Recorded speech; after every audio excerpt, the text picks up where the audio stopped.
सुप्रभात बच्चों, आज हम करेंगे कक्षा 6 विषय हिंदी पाठ 12। पाठ का नाम है अमृतवाणी। आज दिनांक है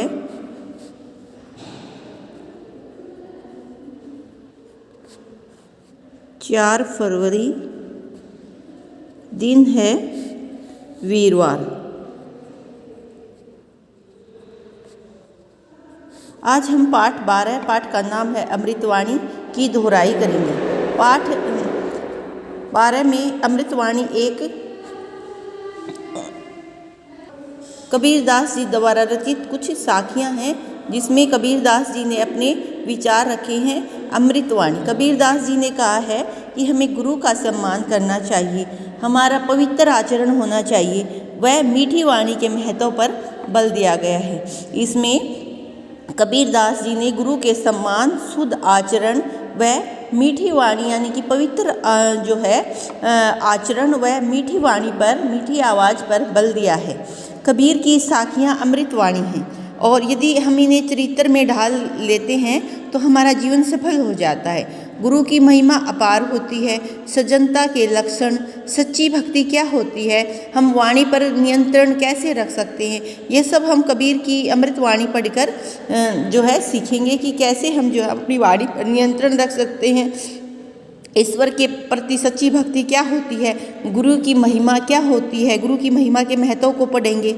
सज्जनता के लक्षण, सज्जनता के क्या लक्षण होते हैं, क्या गुण होते हैं, उनके बारे में हम कबीरदास की अमृतवाणी की साखियों में अब हम पढ़ेंगे।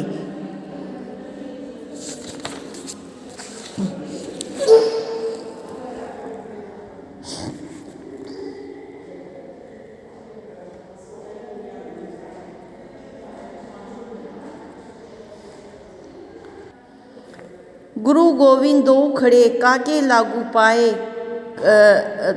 गुरु गोविंद दो खड़े काके लागू पाए, बलिहारी गुरु आपने जिन गोविंद दियो मिलाए। यहाँ पर कबीरदास जी कहते हैं कि गुरु और गोविंद, गोविंद भगवान दोनों खड़े खड़े हैं। काके किसके, लागू लगूं, पाए पैर में, किसके पैरों को पहले मैं न्योछावर हो जाऊं, किसके पैरों को पहले छूऊं। ठीक है, बलिहारी होता न्योछावर होना। गुरु आपने जिन गोविंद दियो मिलाए, वह गोविंद ही तो है, वह भगवान ही तो है जिसने मुझे, गुरु ही तो है जिसने मुझे गोविंद से मिलने का रास्ता दिखाया है। कबीरदास जी कहते हैं कि गुरु और गोविंद दोनों खड़े हुए हैं मेरे सामने, मैं किसके पैरों में पहले लगूं, किसके पैरों को छूऊं पहले। बलिहारी गुरु आपने यानी कि किसके चरणों में पहले अपने आप को न्योछावर करूँ। जिन गोविंद दियो मिलाए, वह गुरु ही है जिसने मुझे गोविंद भगवान से मिलने का रास्ता दिखाया है। गुरु कुम्हार शिष्य कुंभ है, गढ़ी गढ़ी काढ़े खोट, अंतर हाथ सार दे बाहर भाई चो। कबीरदास जी कहते हैं कि गुरु को यहाँ पर कुम्हार का दर्जा दिया गया है और शिष्य को कुंभ गढ़े का दर्जा दिया गया है। गड़ी गड़ी काढ़े खोट, कमियाँ निकालना, अंतर हाथ सार दे भार भाई चोर, यानी कि जिस प्रकार से कुम्हार अपने कच्चे घड़े का निर्माण करता है और उसमें कमियाँ होती हैं तो उसमें अपने हाथ से उस कमियों को पूरी करता है। इसी प्रकार से यहाँ पर बताया गया है कि गुरु जो है अपने शिष्य की कमियों को डांट करके दूर करता है और जो है उसमें जो कमियाँ होती हैं उनको शिष्य की कमियों को दूर करता है। तो यहाँ पर क्या बताया गया है, गुरु को कुम्हार का दर्जा दिया गया है और शिष्य को घड़े का दर्जा दिया गया है। साधु ऐसा चाहिए जैसा सूप सभाए, सार सार को गही रहे थोथा दे उड़ाए। यहाँ पर सज्जनता के लक्षण बताए गए हैं कि सज्जनता के कौन से गुण होने चाहिए। सज्जन जिस प्रकार जैसा सूप सभाए, जिस प्रकार एक सूप होती है, ये मशीन होती है जो अनाज के अंदर जो अच्छी चीज़ नहीं होती उनको बाहर फेंक देती है। सार सार को घही रहे थोथा दे उड़ाए, वैसे ही सज्जन व्यक्ति जो होता है ये अपने जो शिष्य होते हैं उनमें जो कमियां होती हैं उनको बाहर निकाल देते हैं और उनकी गुणवत्ता से, उनके गुणों से उनकी पहचान करवाते हैं। ठीक है, तो ये सज्जनता का लक्षण है। ऊँचे कुल का जन्मिया करती न ऊँची होए, सुब्रन कलश सुरा भरा साधु निंदा सोए। कबीरदास जी का कहना है कि ऊंचे कुल का जन्मिया, कि ऊंचे वंश में, कुल होता ऊंचे वंश में अगर आप पैदा होते हैं और आपके कार्य अच्छे नहीं हैं तो ऐसे कार्य करने का जो है क्या फ़ायदा है, यानी कि ऐसे कार्य करने का कोई फ़ायदा नहीं है। यानी कि सूरा होता है जिस प्रकार घड़ा जो है शराब से भरा होता है, कलश सूरा, शराब, सूरा क्या होता है शराब से, सुवर्ण सोने का घड़ा, कलश घड़ा, सूरा शराब से, जैसे सोने का घड़ा शराब से भरा होता है और सज्जन व्यक्ति उसकी निंदा करते हैं। ठीक है, तो ऊंचे वंश में पैदा होने का कोई फ़ायदा नहीं होता अगर आपके कार्य भी अच्छे नहीं हैं तो। जिस प्रकार सोने का घड़ा शराब से भरा होता है लेकिन सज्जन व्यक्ति उसकी निंदा करते हैं। माला तो कर में फिरे जीव फिरे मुख माही, मनुआ तो दहु दसी फिरे यह तो समुर नाही। माला तो कर में फिरे, कर होता है हाथ, जिस प्रकार से हम माला को हाथ में से फेरते हुए भगवान का नाम लेते हैं, और जीभ फिरे मुख माई, और मुख में जीभ जो है भगवान का नाम लेती रहती है। मनुआ, मन में तो आप 10 बार से राम राम, मनुआ तो दहु दसी फिरे यह तो सुमिरन नाई, मन में आप 10 बार जो है राम का नाम लेते रहते हो, यह सुमिरन नाई, यह सुमिरन, यह भगवान के सुमिरन करने का अच्छा तरीका नहीं है। कहने का तात्पर्य यह है कि इसमें कबीर जी के अनुसार अगर आपका मन चारों दिशाओं में घूम रहा है और आपके मन में कोई और विचार चल रहा है तो आप हाथों में माला फेरते हुए किसी मंत्र का उच्चारण कर रहे हैं तो ईश्वर के सिमरन का यह तरीका ठीक नहीं है। यह माला फेरना क्या है, एक दिखावा मात्र है। शब्द सम्हारे बोलिए शब्द के हाथ न पाओ, एक शब्द औषधि करे एक शब्द करे घाव। तो इसमें कवि ने कहा है, कबीरदास जी ने कहा है, इसमें संत कबीरदास जी कहते हैं कि शब्द सम्हारे, हमें अपने आवाज़ पर नियंत्रण होना चाहिए। शब्द सम्हारे मतलब हमें नियंत्रण में रहकर बोलना चाहिए। शब्द के हाथ न पाओ, यानी कि क्योंकि शब्द के कोई हाथ पाँव नहीं होते, वह खुद चला आता है, लेकिन उसका बोलना किस पर निर्भर करता है, अपनी इच्छा पर निर्भर करता है, हमारी अपनी इच्छा पर निर्भर करता है। शब्द सम्हारे बोलिए, शब्द अगर आप मुंह से निकालते हैं, मुख से निकालते हैं तो उन पर नियंत्रण होना चाहिए। आप ये नहीं कि आप कोई भी शब्द बोल दोगे। तो कुछ शब्द ऐसे होते हैं जो एक शब्द औषधि करें, कुछ शब्द ऐसे हैं जो कुछ दवाई का कार्य करते हैं और कुछ घाव का कार्य करते हैं। तो कबीरदास जी कहते हैं कि हमें अपनी वाणी पर संयम होना चाहिए है, हमें वाणी पर से शब्द जो है सोच समझकर हमें बोलने चाहिए, क्योंकि एक शब्द ऐसे होते हैं जो औषधि का कार्य करते हैं और एक शब्द ऐसे होते हैं जो तीर की तरह चुभते हैं, यानी कि घाव कर देते हैं। शब्द के कोई हाथ पाँव नहीं होते, यह शब्द खुद ही चला आता है। इसलिए जब भी हम बोले तो लेकिन ये किस पर निर्भर करता है, हमारी इच्छा पर निर्भर करता है। ठीक है, करता था तो क्यों रहा अब करी क्यों पछताए, बोवे पेड़ बबूल का आम कहाँ से आए। इसमें कबीरदास जी कहते हैं कि जब आपके पास करने का समय था तब तो आपने कार्य किया नहीं और अब बाद में पछता रहे हो। बोवे पेड़ बबूल का आम कहाँ से खाए, यानी कि तुमने पहले तो पेड़ बबूल का बो दिया और अब तुम्हारे लिए आम कहाँ से आए।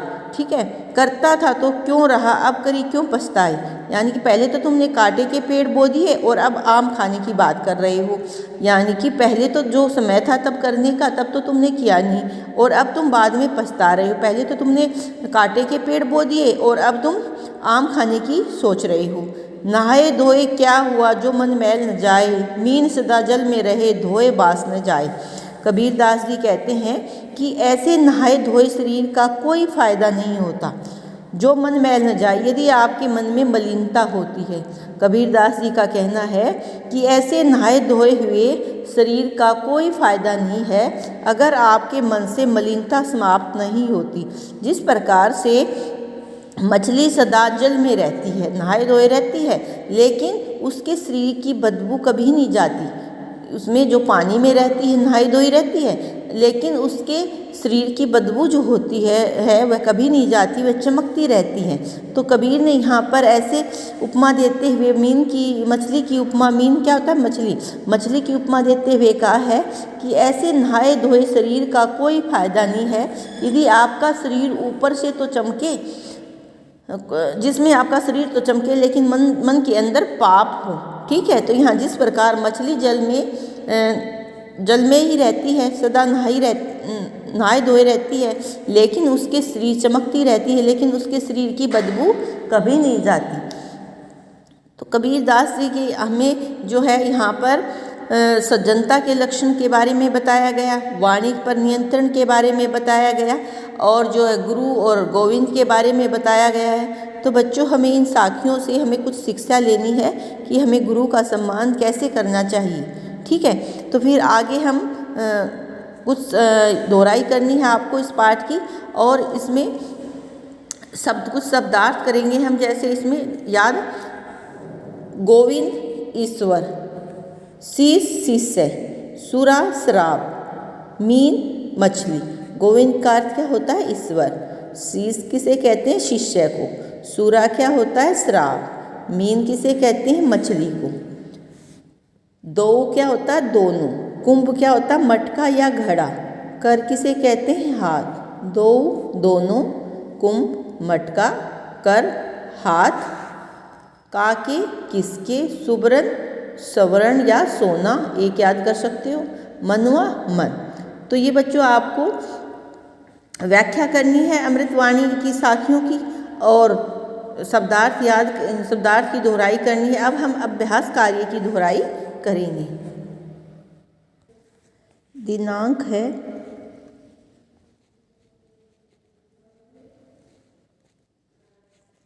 4 फरवरी, दिन है वीरवार,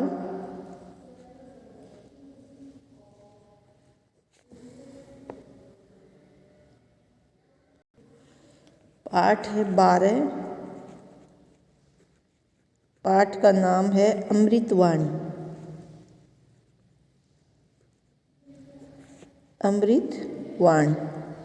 अमृतवाणी में हम अभ्यास कार्य के प्रश्न उत्तरों की, मौखिक लिखित प्रश्न उत्तरों की दोहराई करेंगे।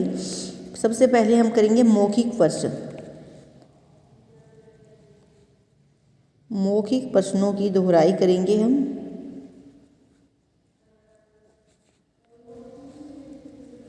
मौखिक प्रश्नों की दोहराई करेंगे। प्रश्न क है,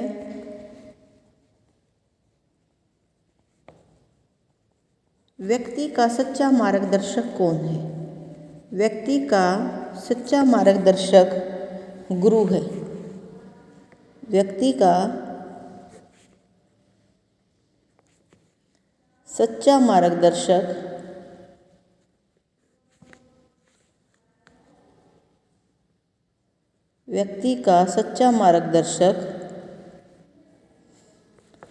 गुरु है।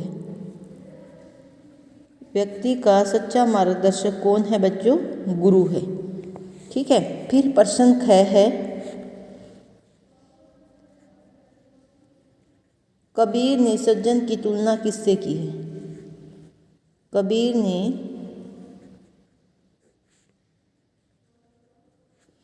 सज्जन की तुलना किससे की है? कबीर ने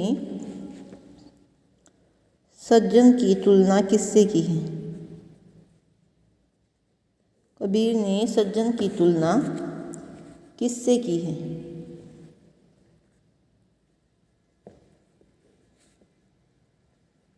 कबीर ने सज्जन की तुलना अनाज साफ करने वाली सूप से की है। कबीर ने सज्जन की तुलना किससे की है बच्चों?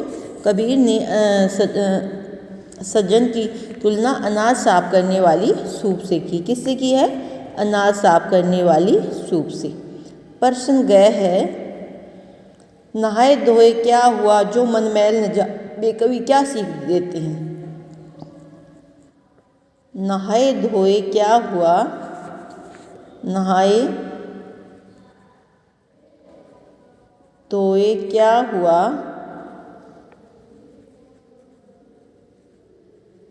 नहाए धोए क्या हुआ जो मन मैल न जाए, जो मन मैल न जाए, जो मन मैल न जाए में कवि क्या सीख देते हैं। नहाए धोए क्या हुआ जो मन मैल न जाए में कवि क्या सीख देते हैं। कवि क्या सीख देते हैं में कवि क्या सीख देते हैं। नहाए धोए क्या हुआ जो मन मैल न जाए में कवि सीख देते हैं कि इसमें कवि सीख देता है कि ऐसे नहाए धोए शरीर का कोई फायदा नहीं है। अगर आपका शरीर तो चमके लेकिन मन के अंदर क्या हो, पाप हो, मैल हो। ऐसे नहाए धोए शरीर का कोई फायदा नहीं है जिसमें आपका शरीर तो चमके लेकिन मन के अंदर क्या हो, मैल हो, पाप हो। व्यक्ति का सच्चा मार्गदर्शक कौन है, गुरु है। व्यक्ति का सच्चा मार्गदर्शक कौन है, गुरु है। ठीक है, तो यहाँ पर हमने आंसर लिख दिया कौन है आता। ठीक है, तो व्यक्ति का मार्गदर्शक कौन है बच्चों, गुरु है। कबीर ने सज्जन की तुलना किससे की है। कबीर ने सज्जन की तुलना अनाज साफ करने वाली सूप से की। जिस प्रकार अनाज साफ करने वाली सूप होती है वह जो कचरा होता है उसको बाहर फेंक देती है और अच्छी चीज़ों को अपने पास रख लेती है। उसी प्रकार से सज्जन व्यक्ति भी जो उसके शिष्य होते हैं उसकी कमियों को बाहर निकालते हैं और गुणों को उसके पास रखते हैं। ठीक है, तो नहाए धोए क्या हुआ जो मन मैल न जाए, इसमें कबीर क्या सीख देते हैं। इसमें कबीर जी हमें कवि हमें सीख देता है कि ऐसे नहाए धोए शरीर का कोई फ़ायदा नहीं है यदि आपका शरीर तो चमके लेकिन मन के अंदर क्या हो, मैल हो। ठीक है, अब आगे है सही विकल्प सही का निशान लगाइए। ये कुछ ऑप्शन दिए गए, इसमें आपको सही उत्तर पर सही का निशान लगाना है। अमृतवाणी का संबंध किस कवि से है। अमृतवाणी का संबंध मीरा से है, तुलसीदास से है, कबीरदास से। तो इस बॉक्स में हम कबीरदास से है तो इस बॉक्स में हम सही का निशान लगाएंगे। ठीक है, पहली दो साखियों में कबीर जी किसकी महिमा का गान करते हैं। पहली दो साखियों में कबीर जी ईश्वर की करते हैं, संतों की करते हैं या गुरु की करते हैं। तो गुरु की महिमा का गुणगान करते हैं तो हम इस बॉक्स में सही का निशान लगाएंगे। कवि के अनुसार आवश्यक है ऊंचे कुल में जन्म लेना, हाथ में माला फेरना, कर्मों में शुद्धता लाना या उपयुक्त सभी। तो इसमें क्या है, कवि के अनुसार आवश्यक है कर्मों में शुद्धता लाना यानी कि पवित्रता लाना। बोवे पेड़ बबूल का आम कहाँ से आए। बबूल बोने पर आम का फल मिलता है, बुरे कर्मों का फल अच्छा कैसे हो सकता है। ठीक है, अच्छे कर्मों से बुरा फल मिलता है, इसमें कोई भी नहीं। तो इसमें है बुरे कर्मों का फल अच्छा कैसे हो सकता है। अगर आप बुरे कर्म करते हो तो फल कैसे, आपको परिणाम कैसे अच्छा मिलेगा। तो यही जो है इस बॉक्स में आपको सेकंड में सही का निशान लगाना है। ठीक है, फिर है प्रश्न 4।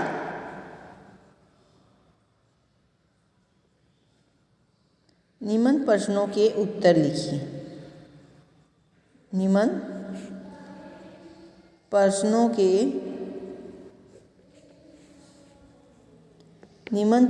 के उत्तर लिखिए। निम्न प्रश्नों के उत्तर लिखिए। तो इसमें आपको क्या करना है, इसमें जैसे प्रश्न 4 का भाग प्रश्न क है, संत कबीर गोविंद से पहले गुरु को वंदनीय क्यों मानते हैं। संत कबीर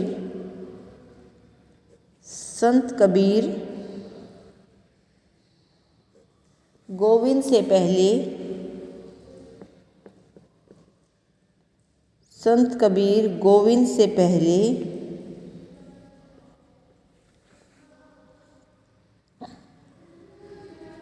संत कबीर गोविंद से पहले गुरु को वंदनीय क्यों मानते हैं। संत कबीर गोविंद से पहले गुरु को वंदनीय क्यों मानते हैं।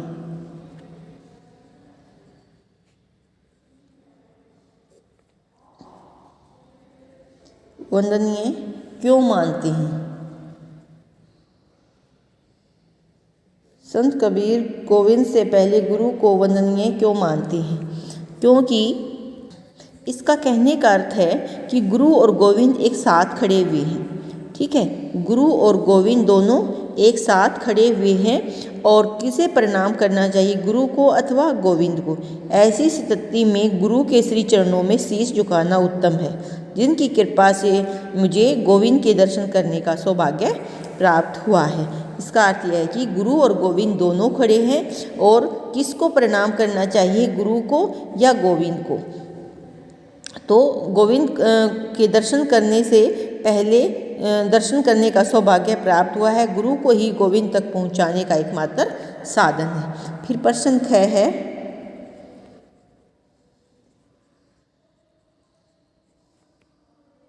कबीर जी के अनुसार ईश्वर के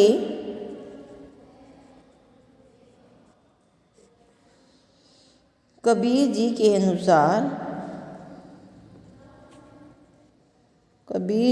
अनुसार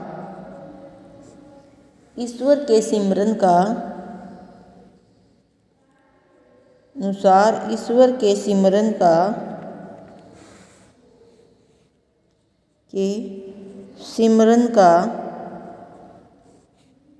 कौन सा तरीका ठीक नहीं है?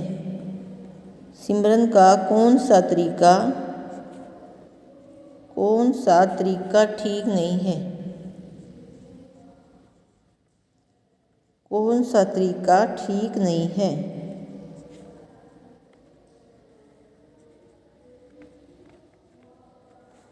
कबीर जी के अनुसार ईश्वर के सिमरन का कौन सा तरीका ठीक नहीं है?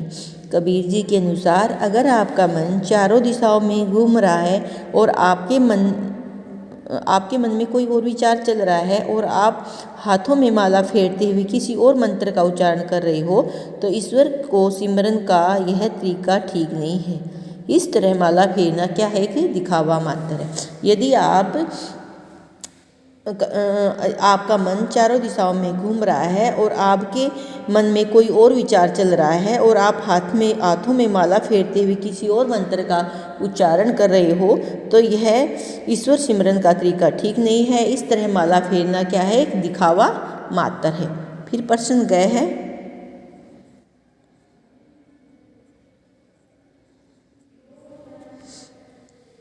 संत कबीर वाणी पर संयम क्यों चाहते हैं?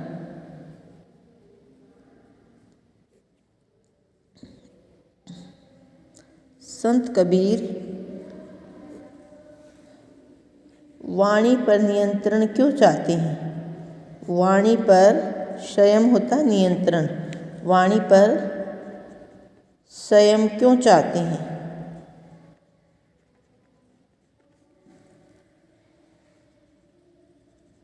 वाणी पर संयम क्यों चाहते हैं?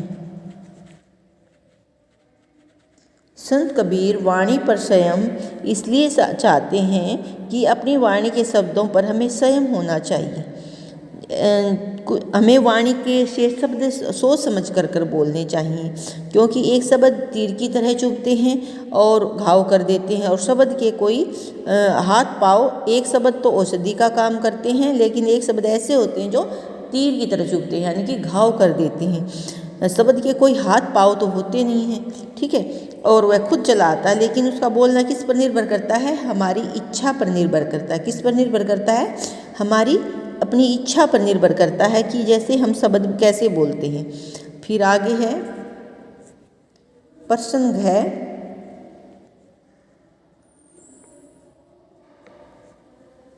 कबीर वाणी से आपको क्या सीख मिलती है?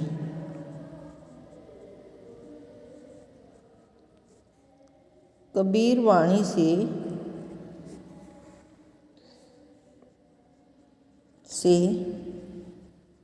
आपको क्या सीख मिलती है? आपको क्या सीख मिलती है?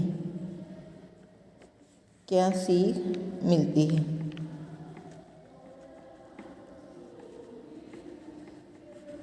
कबीर वाणी से हमें सीख मिलती है कि हमें अपने गुरु का सम्मान करना चाहिए, सबसे मीठी वाणी में बोलना चाहिए, ईश्वर का सच्चे मन से सुमिरन करना चाहिए, हमें घमंड नहीं करना चाहिए।